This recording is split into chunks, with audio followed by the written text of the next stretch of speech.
Hey folks, it's Marvin Cash, the host of The Articulate Fly, and we're back with another Central Virginia fishing report with Ethan Martin at TaleTellers Fly Shop. How you doing, Ethan?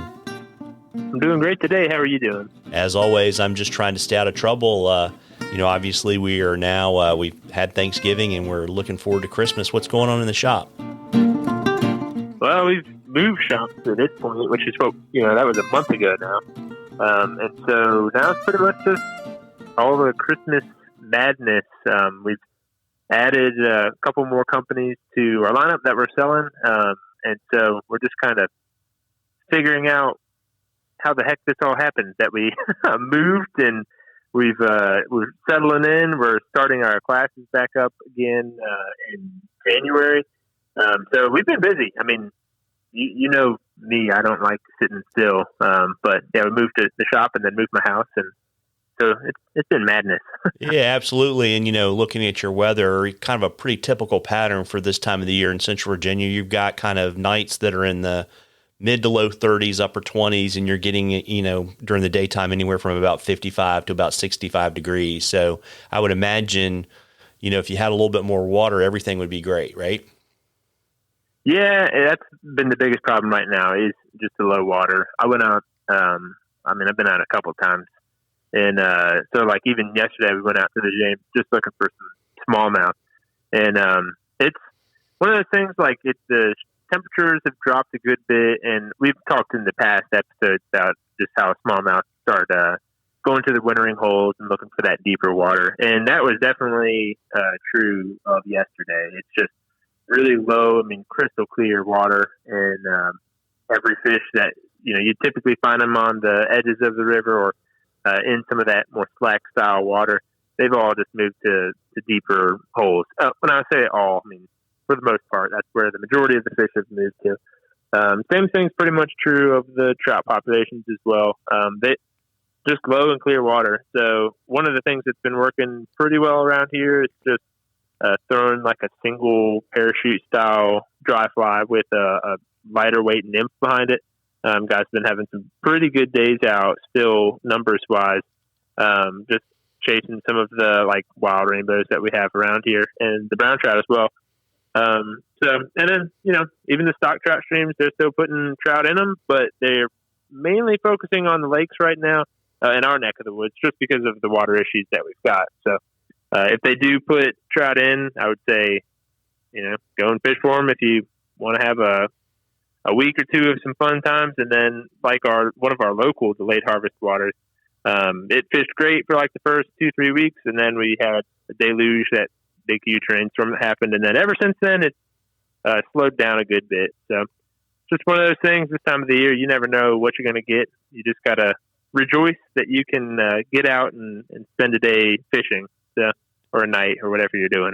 Yeah. And the good news is, right, the bite window's later, so you don't have to get up so early.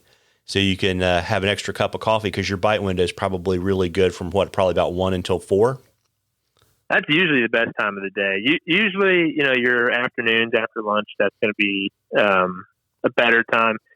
Like yesterday, we didn't get on the river until it might have been almost 10 o'clock. And I wouldn't even cared really to get out any earlier for the smallmouth, just because, you're always fish, just like humans want to be comfortable. And so when it's 45 degrees out for us, we're going to wait until when it turns 60 degrees to go outside.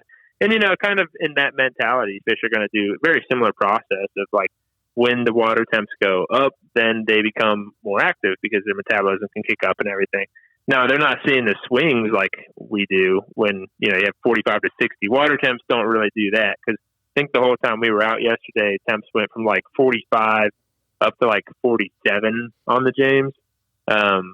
So not like crazy temp swings, but it's enough to bring fish into that more active feeding mode. Same thing, on the trout streams, that sort of stuff. So yeah, definitely something to keep in mind. And then, when you're talking about like patterns and stuff, it's pretty much going to be all the normal winter stuff. So like small streamers. Again, this is clear water. So like those giant attractor patterns that are really gaudy, sometimes they work, like a Crelex. Sometimes it works if it's really bright out, but for the most part, you're going to throw more subtle presentation to find the most amount of success. So, like I said, small streamers or small natural colored nymphs, that sort of stuff is going to be the ticket most of the time. Yeah, and I would imagine, too, the low, clear water is probably pretty frustrating for folks that are chasing muskie as well. It is, yeah. And, that's just the reality of muskie fishing is you get your springtime flows where always what you're fighting is how high the water is.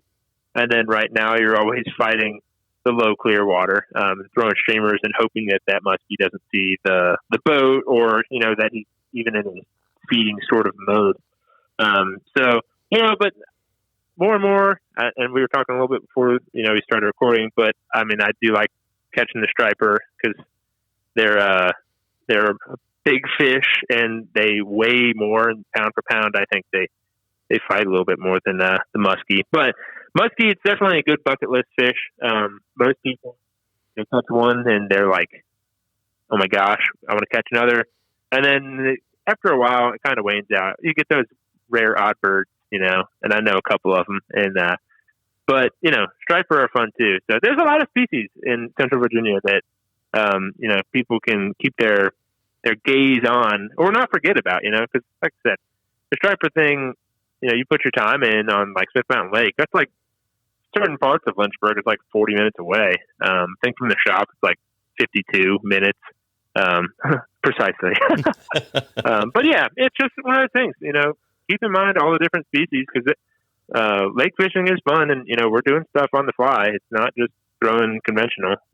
So yeah, there's always a lot of options. Yeah, well, there you go. And, folks, we love questions on the articulate fly. You can email them to us or shoot them to us on our Facebook or Instagram page. And if we use your question, I'll send you some articulate fly swag, and then we will have a drawing probably in January for some cool stuff from the shop. And, Ethan, before I let you hop, you want to let folks know, you got a new location. I don't know if you've got holiday hours or not, but you want to give folks all the details on that kind of good stuff?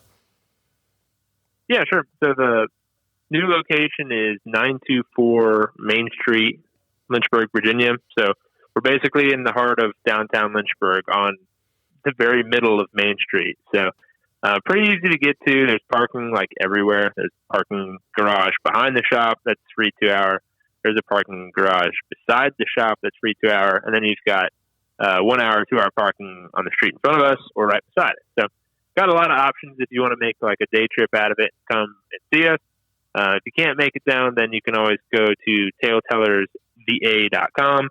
And a lot of our inventory that we have is also found online. And I'm still working on making everything beyond, but, we got a couple of giant shipments in the past 2 days that haven't got them all in the system quite yet. But then otherwise you can get in contact with us is, give us a ring. That phone number can be found on the website page. Or Instagram, Facebook, all that stuff. So I'm being as active as I can with all that stuff. But, some things like Instagram, I forget about it sometimes. I used to be way better at that until we got more and more busy.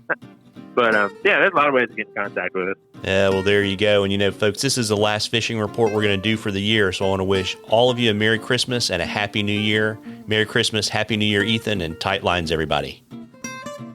Tight lines to you too. Merry Christmas.